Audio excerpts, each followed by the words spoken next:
حسان گاؤں کی گلی میں چلتے ہوئے ایک چھوٹے بچے کو روتے ہوئے دیکھتا ہے۔ بچہ درخت کے نیچے بیٹھا ہے، اس کے چہرے پر آنسو ہیں۔ حسان اس کے قریب آ کر پوچھتا ہے، کیا بات ہے؟ تم کیوں رو رہے ہو؟ بچہ کہتا ہے، میری ماں بیمار ہے اور میرے پاس پیسے نہیں ہیں کہ میں اسے ڈاکٹر کے پاس لے جا سکوں۔ حسان کے دل میں رحم آتا ہے اور وہ فوراً بچہ کو تسلی دیتا ہے، فکر نہ کرو، میں تمہاری مدد کروں گا۔ حسان بچہ کو اپنے ساتھ لے کر ڈاکٹر کے پاس جاتا ہے، ڈاکٹر علاج کرتا ہے اور ماں کی حالت میں بہتری آ جاتی ہے۔ بچہ اور اس کی ماں شکر گزار ہے۔ حسان بچہ اور اس کی ماں کی مدد کے بعد گاؤں کے لوگوں کے درمیان ہمدردی کا پیغام پہنچانے کا فیصلہ کرتا ہے۔ وہ ان سے کہتا ہے، جب ہم دوسروں کے دکھ میں شریک ہوتے ہیں تو ہماری زندگیوں میں ایک نئی روشنی آتی ہے۔ گاؤں میں شدید طوفان آتا ہے جس کے نتیجے میں کئی گھروں کو نقصان پہنچتا ہے۔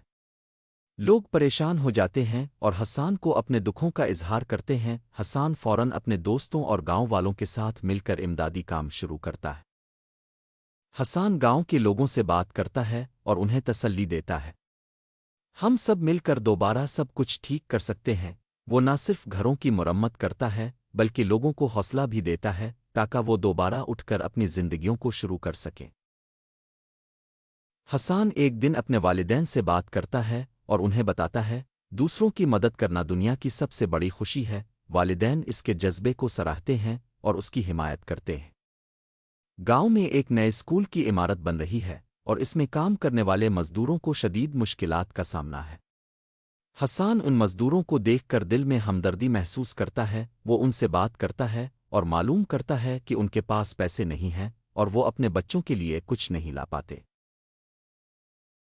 حسان اپنے والدین سے بات کرتا ہے اور ان سے مدد کی درخواست کرتا ہے۔ والدین اس کی باتوں کو سمجھتے ہیں اور مدد دینے پر راضی ہو جاتے ہیں۔ حسان مزدوروں کے لیے کھانا اور ضروری سامان لے کر آتا ہے۔ حسان کی مدد سے مزدوروں کی زندگی میں بہتری آتی ہے۔ وہ خوش ہو کر کام کرتے ہیں اور حسان کا شکریہ ادا کرتے ہیں۔ حسان کے دل میں ایک سکون ہوتا ہے کیونکہ وہ جانتا ہے کہ اس کی مدد سے کسی کی زندگی میں فرق آیا ہے۔ خاتون حسان سے کہتی ہے، میرے پاس کچھ نہیں ہے اور مجھے روزانہ مشکل پیش آتی ہے۔ حسان فوراً اس کی مدد کرنے کا فیصلہ کرتا ہے۔ وہ گاؤں کے لوگوں سے چندہ جمع کرتا ہے اور اس خاتون کے لیے کھانا، کپڑے اور دیگر ضروری سامان فراہم کرتا ہے۔ حسان کی مدد سے خاتون کی زندگی بدل جاتی ہے۔ وہ اب خوش اور مطمئن ہے۔ حسان کو اپنی مدد سے ایک نئی خوشی کا احساس ہوتا ہے اور وہ سمجھتا ہے کہ ہمدردی انسان کو دل کی سکون دیتی ہے۔ حسان کا دل اور زیادہ وسیع ہوتا ہے کیونکہ اس نے محسوس کیا کہ ہمدردی صرف دوسروں کے دکھ درد میں شریک ہونے کا نام نہیں بلکہ یہ انسان کی اصل طاقت ہے۔ وہ جانتا ہے کہ جب انسان دوسروں کی مدد کرتا ہے تو وہ اپنی زندگی کو بہتر بناتا ہے۔ حسان گاؤں کے لوگوں کو جمع کرتا ہے اور انہیں بتاتا ہے، ہمدردی انسان کے دل کی وہ روشنی ہے جو اسے دوسروں کے دکھ درد میں شریک ہونے کی طاقت دیتی ہے۔ وہ لوگوں کو ترغیب دیتا ہے کہ وہ دوسروں کی مدد کریں تاکہ دنیا کو ایک بہتر جگہ بنایا جا سکے۔